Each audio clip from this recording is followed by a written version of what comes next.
Olá pessoal, tudo em paz? Hoje eu vou dar uma aula de etiqueta, já vocês vão entender do que eu tô falando. Você já deu aquela bola fora com alguém que você tem maior carinho? Pode ser aquele familiar ou um amigo que você tem pouca proximidade, até mesmo alguém de dentro da sua casa. Pois é, esses micos que na maioria das vezes são bem intencionados que eu vou falar hoje. Ter câncer de mama no Brasil e no mundo é uma doença extremamente estigmatizante e muito relacionada à morte. Sabe aquele pensamento antigo de quem tem câncer vai morrer? Pois é.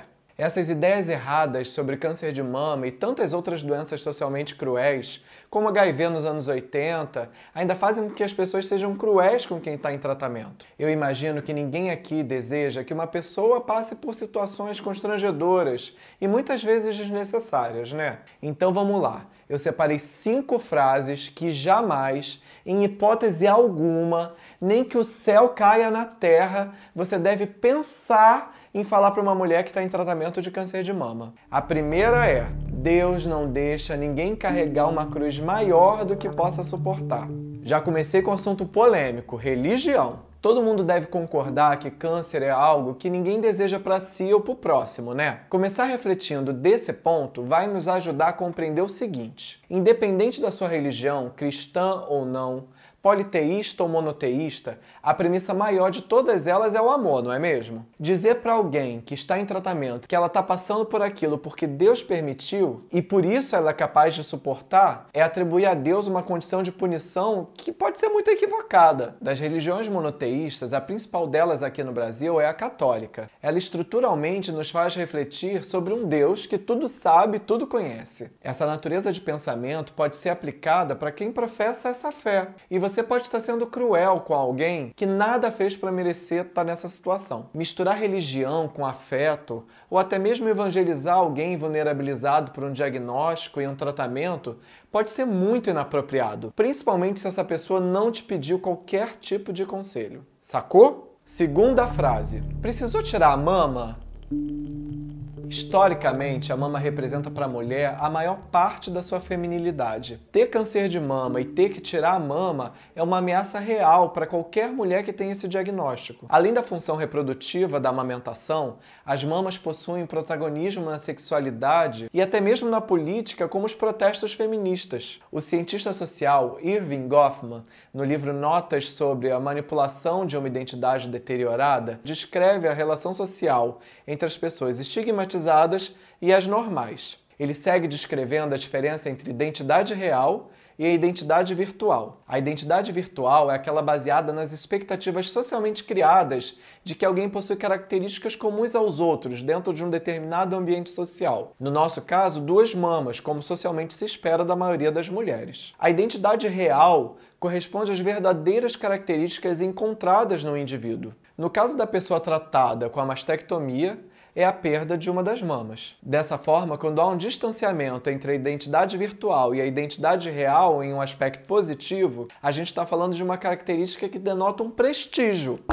O problema é quando esse distanciamento ocorre por uma característica socialmente negativa. Nessa hora surge o conceito de estigma. Estigma é tudo que socialmente reflete desvalia, menor prestígio e, consequentemente, sofrimento. Acho que com toda essa teoria que eu trouxe até aqui, eu já te convenci a não ficar perguntando para as pessoas se elas precisaram tirar a mama ou não, né? Terceira frase: fez testamento?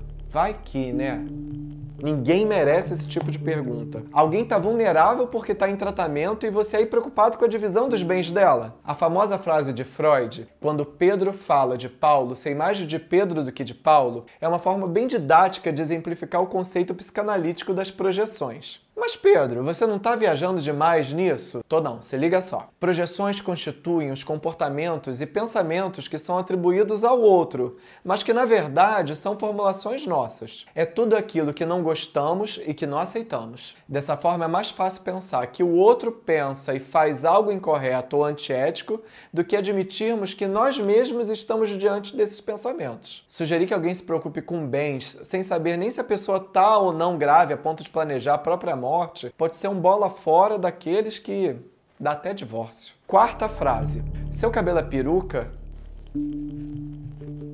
O raciocínio é semelhante ao da mastectomia. Quando uma mulher faz quimioterapia para tratar um tumor, ela quase sempre tem como efeito colateral a queda dos cabelos. Ficar careca, uma identificação social muito relacionada ao câncer, portanto, ao risco social de morte, faz com que algumas mulheres tentem amenizar esse impacto através das próteses capilares, ou peruca mesmo. É fácil dizer que uma pessoa sem cabelos possa estar em tratamento com quimioterapia, já que a cultura do nosso país prevê que as mulheres ditas bonitas, elas têm cabelos bem longos e seios bem fartos. Claro que ninguém aqui é obrigado a usar peruca, essa é uma decisão pessoal de cada um. Aliás, estar à vontade para usar peruca, lenço, chapéu e até mesmo revelar o couro cabeludo é o maior desejo de uma pessoa para que ela se sinta livre. Repare que eu não usei a frase assumir a careca, já que assumir algo presume uma relação de culpa por alguma coisa que ninguém tem culpa, que é ter câncer e tá careca.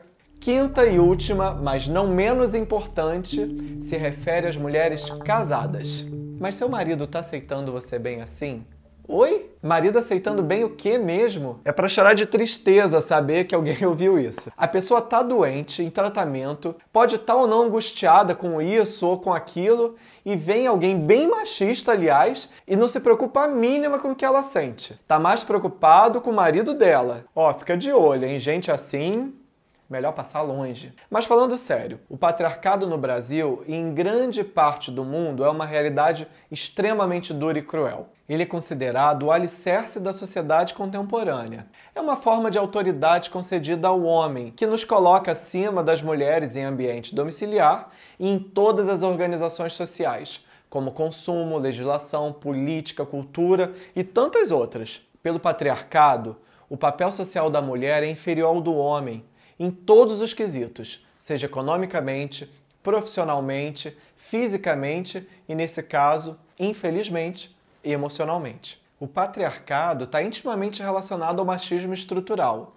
que de forma bem simples, já que é um campo super complexo de análise, é uma forma de ser machista aprendida pela cultura e perpetuada socialmente sem que se tenha exata percepção de onde exatamente aquilo está te transformando. Trocando em miúdos, é muito fácil se contaminar com uma sociedade machista e refém do patriarcado.